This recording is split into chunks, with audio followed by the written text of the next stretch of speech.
তুই আর এখানে? এটা আমার ছেলে সেলিম। এটা আপনার ছেলে? মাতাল, মেয়েবাজ, এই সেই ছেলে যে রাস্তা থেকে সিগারেট খায় আর মেয়েদের টিচ করে। আমার গায়ে পর্যন্ত হাত তুলেছে। কি বলছিস মা তুই? হ্যাঁ আব্বু।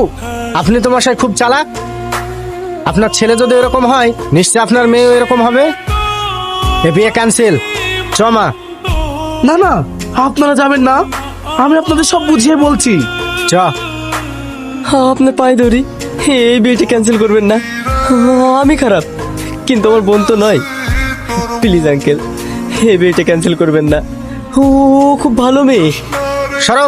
শাবনূর, আমি তোমার পায়ে পড়ি, তোমার যা শাস্তি দেয়ার আমাকে দাও, মারো, গাল দাও, যা ইচ্ছা তাই করো, কিন্তু প্লিজ এই বিয়েটা ভেঙো না। তুই একটা কুলাঙ্গার, আর কুলাঙ্গারের বোনের সঙ্গে আমার ভাইয়ের বিয়ে দেবো না। ছাড়।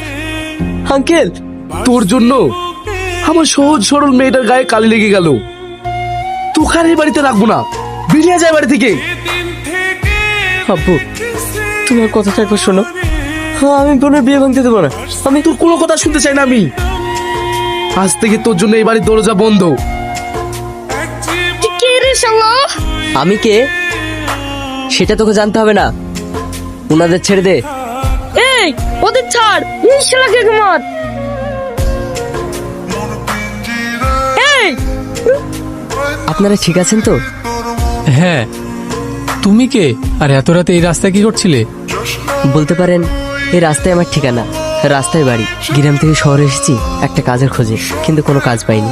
তাছাড়া আমার থাকার কোনো জায়গা নেই, তাই ওই বাস স্ট্যান্ডে বসেছিলাম।